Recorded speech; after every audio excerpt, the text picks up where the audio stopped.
Okay, so the topic of the day, post-pandemic. Prior to, hybrid wasn't even a word. It was about cars and everything else. Then suddenly it's like, are you in office? Are you out of office? Remote? What do you do? Well, there you go. They've even turned on the lights for us. Wow. There you go. Now we can't see any of you. Actually, that's much better. Turn them up a bit more. Thank you. So let's talk about remote hybrid for each of you. We'll start with Lee-Ann, and then we'll go to Joel. What's your experiences, particularly to share with the audience, about remote and hybrid for you? Well, I've been remote since March of 2020, and I think we all had that experience when COVID hit and we all suddenly had to go home and work.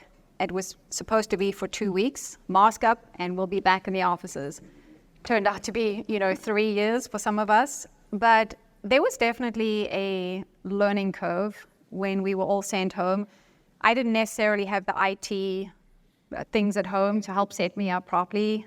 Fortunately, had a house big enough to be able to have my own office, but I certainly wasn't equipped to work well at home. But, it took a while, and we all realized that you have to be agile in order to succeed. And we just, we all learned about Zoom. We all had to figure out how to install that on our machines and get it to work, how to get a camera to work. We all went through that. You were always on pause on your microphone, but it took a while, but we managed. And my company that I was with never went back to the office. So we all stayed at home and we all just figured out how to do it. There were definitely some difficulties at first where we didn't have boundaries, where you started work at 7 and you finished at 7. Because there was so much to do, there was so much stress in the industry that I was working in. It was oil and gas. So the times were really bad. It was very difficult. So we had a lot of capital market transactions we did from our homes. I remember my boss having to work from his car with his cell phone charger to, help the kids be at home and his wife be at home and work. So we all just did what we had to do to get through. But it was definitely challenging. But in order to make it work, we all shifted our attitudes. We got what we needed. Supply chain was tough, but we all got a microphone and we all got a screen and we just carried on working. And then I think we also just settled into a rhythm. We didn't have to get up and drive for an hour each way to get to work. We just used that time wisely.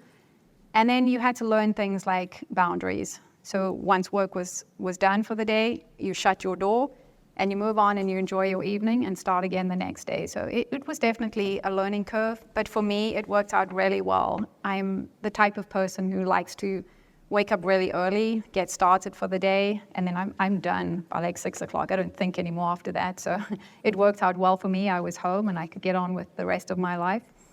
But it has also been a time where, I just like to work by myself.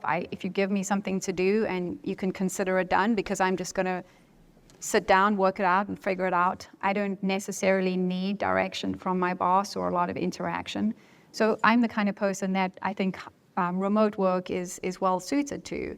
And I know there were team members and there were people in my office who struggled. They needed that interaction. They were more extroverted than me, so they got their energy from other people. And I'm not, that way inclined. So while I like being interacting with people and being in teams, it wasn't necessary for me. So I think, for my personality and for what I do in Treasury, it works out really well.